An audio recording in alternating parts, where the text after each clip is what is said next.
nonno aveva un bellissimo rapporto. Lui mi adorava e io adoravo lui. Mio nonno si ammalò di Covid e venne recuperato. La mattina, alle 16 dicembre 2020, ci arrivò una chiamata. Era un'infermiera. Ci aveva informato che il nonno se n'era andato quella notte. Io quel giorno ero andata in cucina perché sentivo mia madre parlare al telefono.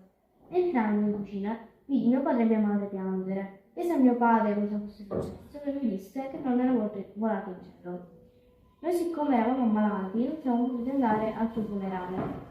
Ogni cosa senza di lui è diversa, i Natali, i compleanni e tutto. Lui mi manca più di chiunque altro. A volte vorrei raccontarvi tutto quello che è successo in questi anni, ma non si può, quindi mi rassegnerò e andrò a trovarlo quando potrò. Quello che provo ora e che ho provato possono capirlo in poche persone. Allora, cugini, mi fa pensare a questo episodio.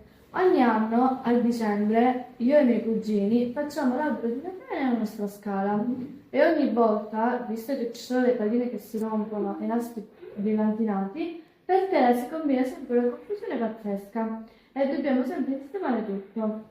Però quel giorno non ci andava e abbiamo lasciato tutto per com'era. I nostri genitori ci hanno rimproverato e ci hanno minacciato, dicendoci che se non avessimo pulito non ci avrebbero mai più fatto fare l'albero nella scala. E allora noi ci siamo messi a pulire immediatamente. In quel momento ho provato divertimento, ma anche paura di non fare mai più l'albero di Natale. Mi è rimasto impresso perché mi sono divertita molto con i miei cugini. Ho notato che i miei cugini mi fanno sempre morire da ridere, perché mentre facevamo l'albero di Natale scherzavamo tutto il tempo. Pratico danza latinoamericano da 4 anni, ma dall'anno scorso faccio anche hip hop e classico. Quando sono entrata ero molto piccola perché ha fatto prima la prova mia sorella e io ero nel dovetto. Mia madre l'hanno accolta con tanto amore. Io sono cresciuta e grazie alla danza mi sono aperta con il ballo, esprimo le mie emozioni e quando ballo mi sento libera, non mi vergogno, non mi sento a disagio e mi diverto. Poi, grazie alla danza, ho conosciuto nuove persone, ho capito di chi mi posso fidare e di chi no. Io quando sono a danza, cioè tutti i giorni, mi sento a casa perché è un luogo sicuro per me.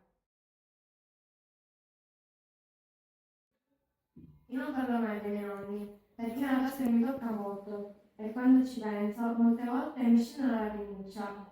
Io spesso penso alla morte e al dolore che essa provoca e vorrei che i miei nonni fossero eterni, perché non riesco ad immaginare una vita senza di loro. Purtroppo, l'1 settembre di 9 anni fa, il mio nonnino mi ha lasciato e insieme a lui una parte del mio cuore. Tutte le notti penso a quanto sarebbero belle le giornate insieme a lui. Mio nonno è morto quando avevo solo 3 anni. Ad oggi non ho nessun ricordo di lui, ma molte volte mi capita che mio nonno mi racconti il bellissimo rapporto che avevamo. Ogni anno vedo quel posto libero a tavola e sento che il mio cuore va in frantumi e la mia nostalgia si fa sentire.